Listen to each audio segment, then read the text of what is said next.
terima kasih ke kawan-kawan semuanya yang sudah hadir dalam Zoom meeting. Kita kembali lagi dalam acara Salam Orasi, Selasa malam ngobrol organisasi yang sempat vakum selama 1 tahun, ya, dari akhir 2020.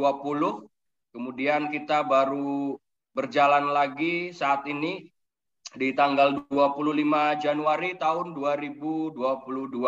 Jadi selama vakum 1 tahun ternyata netizen banyak request untuk kemudian kita membuka lagi diskusi dalam Salam Orasi atau Selasa malam ngobrol organisasi. Jadi banyak fans yang sudah tidak sabar menantikan kehadiran kita semua sehingga kita buka kembali. Dalam sesi kali ini adalah tema yang sangat menarik buat kita semua, yaitu tentang PKB tanpa Omnibus Law. Nah, ini lagi hits tapi menjadi hal yang tantangan yang sangat luar biasa gitu ya pada saat ini buat kita semua. Khususnya pekerja, buruh, serikat pekerja, serikat buruh, tidak hanya di Bekasi saja, tapi di seluruh Indonesia. Karena kita tahu betul bahwa dampak dari Undang-Undang Cipta Kerja menjadi dampak yang sangat menakutkan, menjadi momok yang sangat menakutkan, sehingga kita sangat terdampak dalam menjalankan hubungan industrial.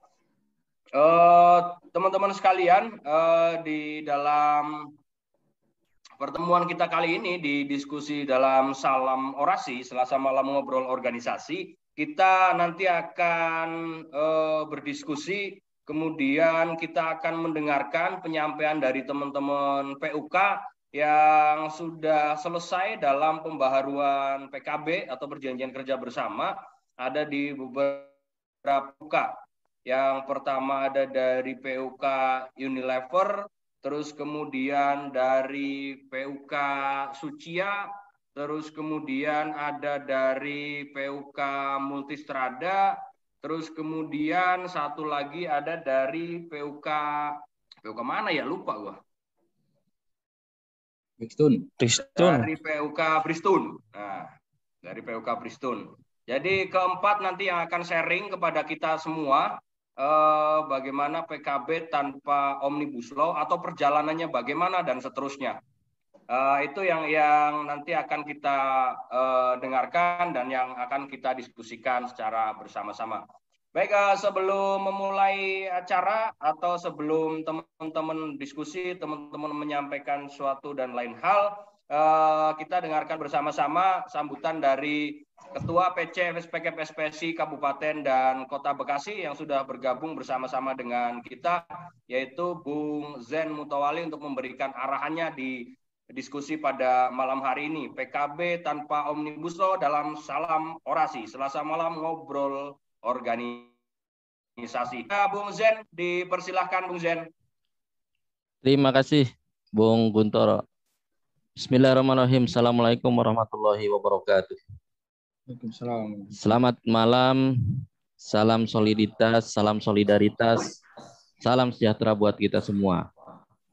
Yang sangat saya banggakan tentunya bidang propaganda PC FSPK PSPSI, sang calon presiden Bung Guntoro bersama tim. Di balik layar ada Bung Hermawan yang dari waktu ke waktu sudah mengawal acara yang menjadi ciri khas yang kita deklarasikan menjadi salah satu ciri khas PC Kabupaten Kota Bekasi, yaitu mengadakan acara Salam Orasi. Tentunya yang saya tidak lupakan juga kawan-kawan seluruh audien yang hadir secara virtual pada kesempatan malam hari ini dalam sesi acara kita bersama yang kita cintai ini, Salam Orasi, yang dalam kesempatan malam hari ini kita akan mengangkat satu tema bagaimana PKB tanpa Omnibus Law. Nah, teman-teman semua, PKB sebagaimana ketentuan di dalam Undang-Undang 13 yang itu tidak sama sekali dirubah oleh Undang-Undang 11 2020, PKB itu adalah merupakan salah satu sarana hubungan industrial. Jadi PKB itu salah satu sarana hubungan industrial. Dan PKB juga bagi serikat pekerja cerminan bagaimana perjuangan, titik perjuangan, kelas perjuangan, kemudian bagaimana tingkat kesejahteraan anggota serikat pekerja di satu perusahaan itu cerminannya ada di PKB. Jadi nafas perjuangan dari serikat pekerja di tingkat unit kerja itu adalah cerminannya ada di dalam PKB. Jadi sesungguhnya kita akan bisa menilai PKB itu sejauh mana dia memberikan perlindungan, sejauh mana dia memberikan kesejahteraan, dan sejauh mana dia kemudian mencerminkan hubungan industrial itu akan dapat kita lihat dalam buku PKB di masing-masing perusahaan. PKB bisa dinilai apakah ini adalah dominasi katakanlah pengusaha atau dia kemudian dominasi serikat pekerja, itu akan kita bisa lihat di sana. Atau dia merupakan adalah solusi, menjadi win-win solusi bagi satu hubungan industrial di satu perusahaan. Nah, dalam konteks sebuah perjanjian secara umum, ya, karena PKB juga masuknya juga ranah perjanjian, kalau kita tilik secara umum, maka dia terikat pada pakem-pakem yang umum juga, meskipun nanti ada pakem-pakem khusus, baik yang diatur dalam Undang-Undang Ketenagakerjaan maupun yang diatur di dalam Permenaker gitu ya. Nah, jadi karena dia terikat menjadi sebuah perjanjian, maka sudah barang tentu dia terikat dalam sebuah asas, yaitu Fakta San Servanda, bahwa kesepakatan perjanjian yang dibuat oleh para pihak menjadi undang-undang bagi para pihak yang membuatnya.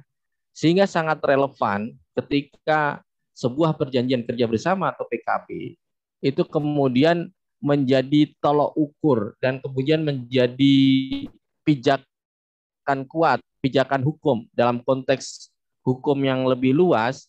Dia merupakan norma otonom yang berlaku hanya di perusahaan itu, yang berlaku bagi para pihak, yaitu serikat pekerja dan kemudian pengusaha yang membuat dan menyepakati PKB tersebut. Jadi sesungguhnya dia sifatnya bebas, ya, isinya mau diisi apa saja bebas, karena asas dalam sebuah perjanjian adalah asas bebas berkontrak, gitu kan. Jadi kalau kemudian dia mempunyai isinya merujuk pada undang-undang tertentu, termasuk undang-undang ketenagakerjaan, dia boleh dan sah-sah saja. Nah, tetapi idealnya PKB itu dibuat dia harus lebih baik daripada undang-undang. Kawan-kawan semua, pasca diundangkannya Undang-Undang 11 2010, Undang-Undang Cipta Kerja, yang kemudian kita tahu persis bahwa banyak nilai yang terdegradasi dari undang-undang itu. Contoh paling sederhana adalah tentang pesangon, ya. Pesangon sangat luar biasa. Ada penurunan kualitas dan kuantitas dari undang-undang sebelumnya, yaitu Undang-Undang 13 2003. Nah, itu yang kemudian itu menjadi bayang-bayang mimpi buruk bagi sebagian serikat pekerja ketika dia akan membayangkan, oh PKB ini dulu rujukannya, dulu dia merefer gitu kan, Undang-Undang 13 2003.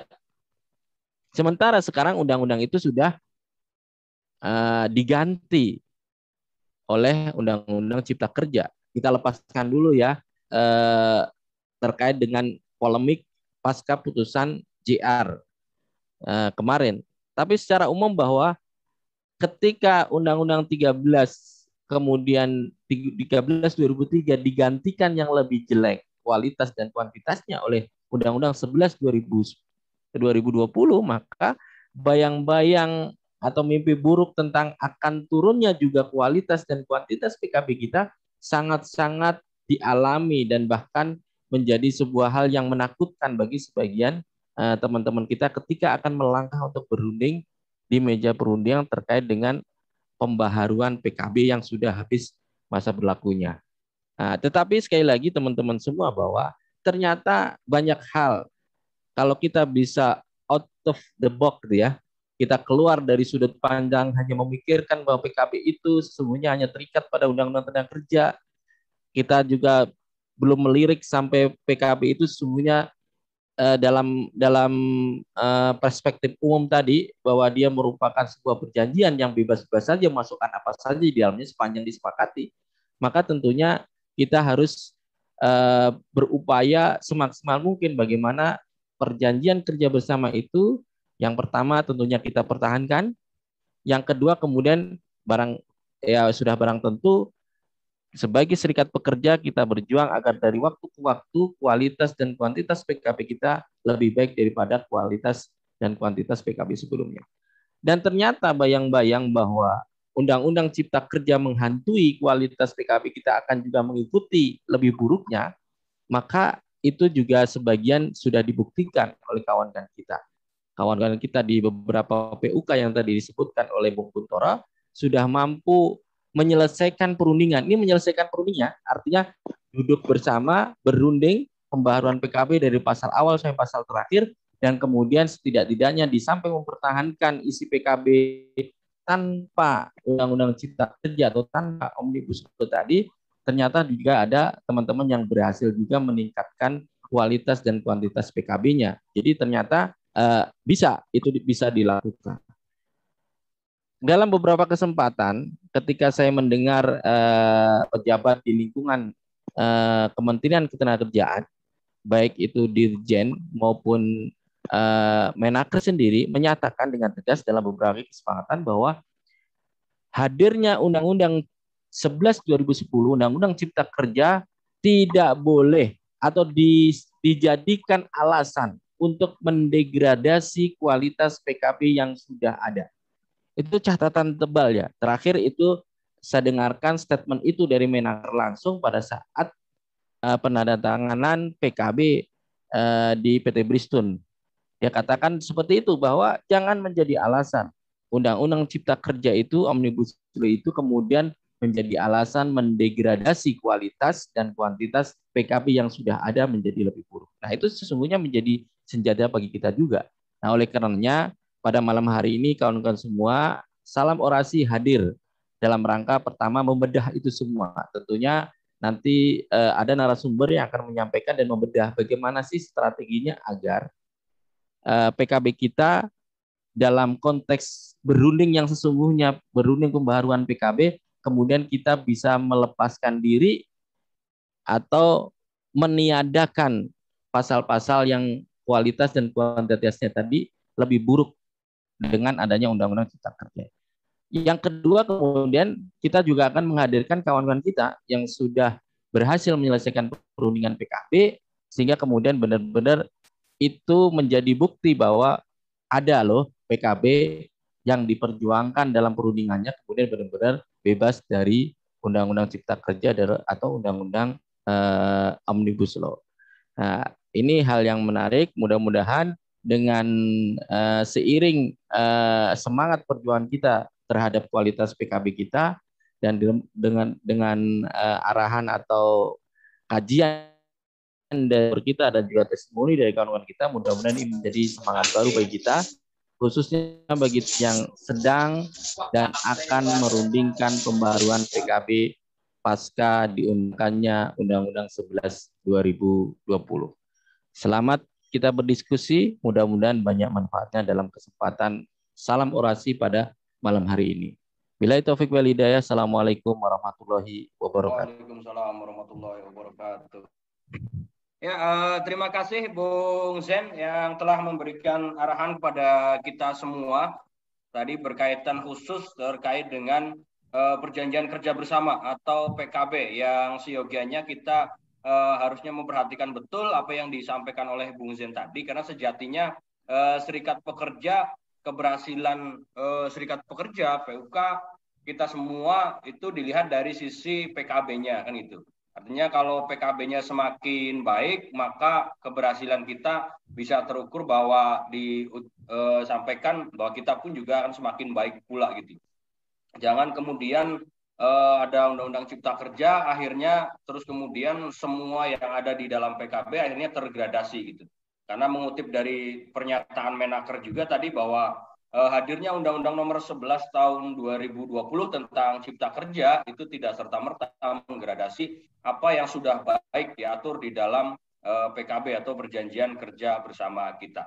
Baik teman-teman sekalian, biar tidak berlama-lama lagi, di Salam Orasi Selasa malam ngobrol organisasi, seperti yang sudah kita sampaikan di meme sebelumnya, bahwa kita juga ada diskusi dengan teman-teman PUK yang sudah menyelesaikan perundingan PKB di kurun waktu 2020-2021 yang terbaru di 2021, nanti yang akan sharing bersama dengan kita gitu ya, terkait dengan perjalanan maupun isi di dalam PKB.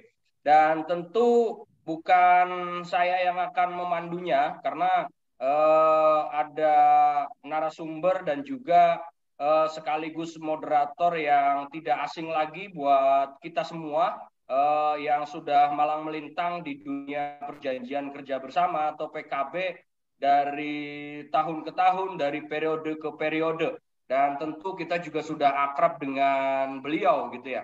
Di Salam Orasi kali ini beliau menjadi narasumber dan juga merangkap untuk memandu diskusi kita semuanya pada kesempatan malam hari ini. Jadi jangan kita kemana-mana, jangan kita closing Zoom sehingga kita tidak tahu apa yang disampaikan yang kita diskusikan pada malam hari ini. Baik, langsung kita sambut saja untuk menemani diskusi pada kesempatan malam hari ini bersama kita di